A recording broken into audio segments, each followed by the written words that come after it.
हम फिर भी सिमरन भजन क्यों नहीं कर पाते, जबकि हम ये चाहते थे कि हमारे हाथ कोई ऐसी चाबी लग जाए जिससे संसार के हर ताले खुल जाए। देखो, गुरु नाम हमारे साथ ऐसी एक चाबी है जिससे संसार के सभी ताले खुल जाते हैं। कहते हैं इस दुनिया के स्वार्थ भी इसी ताले से खुलते हैं और यहाँ से जाने के बाद परलोक के ताले भी यानी परमार्थ के ताले भी इसी चाबी से खुलते हैं। लेकिन हम इस चाबी का प्रयोग नहीं करते। हम आलस्य के जीवन तो जीते हैं, लेकिन हम सिमरन नहीं करते। खुद भी आपने अनुभव किया होगा कि हम लेटे रहते हैं, हमें नींद नहीं आती, लेकिन हम बैठकर सिमरन करना नहीं चाहते और इसी तरह करवट बदलते रहते हैं और दिमाग में तरह तरह के विचार लाते रहते हैं। सिमरन भजन से हम जी क्यों चुराते हैं, पता नहीं। कभी इस बारे में अपने आप से विचार नहीं करते, जबकि सदगुरु ने जब नाम दिया था उस समय भी हमें ये अच्छी तरह बताया था कि भाई तुम्हारा जो कुछ भी बनेगा वो नाम का सिमरन करने से ही बनेगा। उसके बाद भजन करने से ही तुम अपने अंदर जाके उतर सकोगे। ये बात तो उन्होंने हमें तब भी बताई और जब हम सत्संगों में जाने लगे तभी भी हमें इस बात की समझ आने लग गई थी कि जो कुछ है ये नाम ही है। और इसी नाम के चक्कर में तो हम इतने सत्संग सुने, गुरु के चक्कर काटे, फिर हमें नाम भी मिला। लेकिन अब नाम की हम इतनी ज़्यादा संभाल क्यों नहीं करते। दुनियावी चीज़ों की तो बहुत संभाल करते हैं भाई। मैं इसीलिए कहता हूँ कि भाई हम इतना कुछ होने के बाद हम इस नाम का सिमरन क्यों नहीं कर पाते। अब क्या क्या होता है इस नाम से, दो शब्दों में कह दिया है कि स्वार्थ और परमार्थ दोनों बन जाते हैं। यानी कि फिर यहाँ पर 84 लाख योनियों में हमें भटकना नहीं पड़ता। ये कहते हैं कि परमार्थ बन गया, फिर हमारा कभी भी उस परमात्मा से विछोड़ा नहीं होता।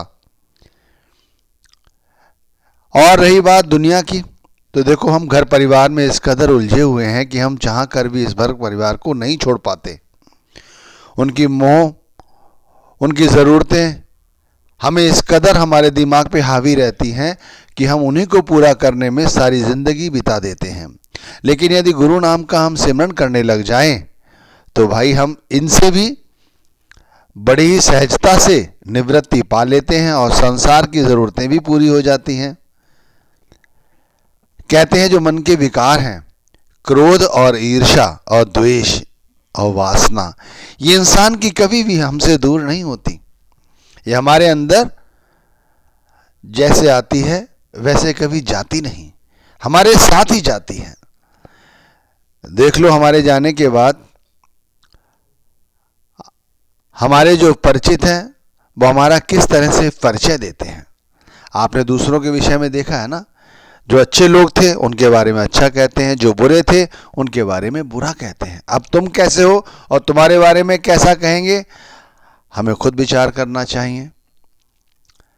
लेकिन भाई जो भी है वो है ये सिमरन भजन। चाहे किसी भी संत महात्मा की वाणी पढ़ के देख लो, उनके सत्संगों को सुन के देख लो, उनके उपदेशों को सुन के देखो, उन्होंने यही कहा है कि गुरु नाम का सिमरन करो। और हम ऐसे मूढ़ हैं, अभागे हैं, पता नहीं हमारा कौन सा कर्म खराब है कि बताओ हम ये छोटा सा काम नहीं करना चाहते जिस पर सब कुछ आधारित है, स्वार्थ और परमार्थ जैसे बताया है। देखो भाई, हम चाहते थे हमें कुछ ऐसा मिल जाए फिर हमें कुछ भी करने की ज़रूरत ना पड़े। देखो वैसा ही तो है। लोग जो बाहरी भक्ति करते हैं उनसे पूछो, या उनकी आप जीवन चरित्र पढ़ के देखो, या आपके साथ कोई रहते हैं तो देखो कि किस तरह से वे सुबह उठते हैं, स्नान करते हैं, घर में रखी मूर्ति को भी स्नान कराते हैं, उन्हें वस्त्र पहनाते हैं, भोजन कराते हैं, उसके बाद कुछ खाते हैं। इसी तरह घर से जाकर लोग मंदिरों में पूजा करते हैं, किस तरह से पूजा करते हैं आप खुद देखिए। बहुत से लोग तीर्थ स्थानों पे जाते हैं, वो भी तो पूजा भक्ति करते हैं, कितना उन्हें कष्ट होता है। और आपको तो वो सब कुछ भी नहीं करना, आपको तो कुछ भी ऐसा करने की ज़रूरत ही नहीं है, केवल नाम का सिमरन करना है। बार बार एक नाम को दोहराना है और जब सिमरन पक जाए तो फिर अंदर जाने की कोशिश करनी है। हमारे अंदर जो सीढ़ियां हैं वो सिमरन बनाता है। जो जीना है जिस पे हम चढ़ते हैं, सीढ़ी कह लो, वो सीढ़ी नाम बनाता है, सिमरन बनाता है। और उस सीढ़ी पर चढ़ते हम भजन द्वारा। हम उन गहराइयों में पहुंच जाते हैं, उस जगह पहुंच जाते हैं जहां पे हमें परमात्मा का साक्षात्कार होता है। अब परमात्मा